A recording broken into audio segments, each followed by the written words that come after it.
ధర్మశాల వేదికగా దక్షిణాఫ్రికాతో జరిగిన మూడో టీ20 మ్యాచ్లో భారత్ ఘన విజయం సాధించింది. మూడో టీ20 మ్యాచ్లో భారత జట్టు అద్భుత ప్రదర్శన చేసింది. బౌలర్లు, బ్యాటర్లు సమిష్టిగా రాణించడంతో 7 వికెట్ల తేడాతో సఫారీలపై విజయ దుందుబి మోగించింది. మొదట బౌలింగ్ లో ప్రత్యర్థిని తక్కువ స్కోర్కే కట్టడి చేసి ఆ తర్వాత స్వల్ప లక్ష్యాన్ని సునాయాసంగా ఛేదించింది. ఈ మ్యాచ్లో మొదట భారత్ టాస్ గెలిచింది. దీంతో భారత కెప్టెన్ సూర్యకుమార్ యాదవ్ ఫీల్డింగ్ ఎంచుకున్నాడు. బ్యాటింగ్ కు దిగిన దక్షిణాఫ్రికాకు ఆరంభంలోనే గట్టి షాక్ తగిలింది. భారత బౌలర్లు కట్టుదిట్టమైన బౌలింగ్ కు సఫారీ బ్యాటర్లు వరుసగా పెవిలియన్ కు క్యూ కట్టారు. కెప్టెన్ ఐడెన్ మార్కమ్ 46 బంతుల్లో 61 పరుగులు చేశాడు. ఒక్కడే ఒంటరి పోరాటంతో అర్ధ శతకం సాధించాడు. మిగతా బ్యాటర్ల నుంచి అతనికి సహకారం లభించకపోవడంతో దక్షిణాఫ్రికా నిర్ణీత 20 ఓవర్లలో 117 పరుగులకు ఆలౌట్ అయింది.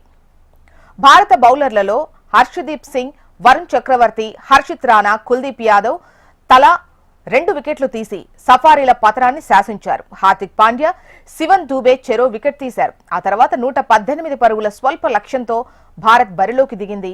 ఓపెనర్ అభిషేక్ శర్మ 18 బంతుల్లో 35 పరుగులు చేసి తనదైన శైలిలో దూకుడుగా ఇన్నింగ్స్ ను మొదలుపెట్టారు. అతనికి తోడు శుభ్మన్ గిల్ 28 బంతులకు 28 పరుగులతో ఆచితూచి ఆడాడు.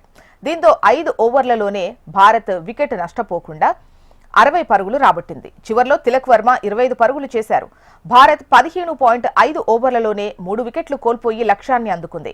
ఈ విజయంతో టీమిండియా 5 టీ20ల సిరీస్లో 2-1తో ఆధిక్యంలో నిలిచింది. ఇరు జట్ల మధ్య 4వ టీ20 మ్యాచ్ డిసెంబర్ 17న లక్నోలో జరగనుంది.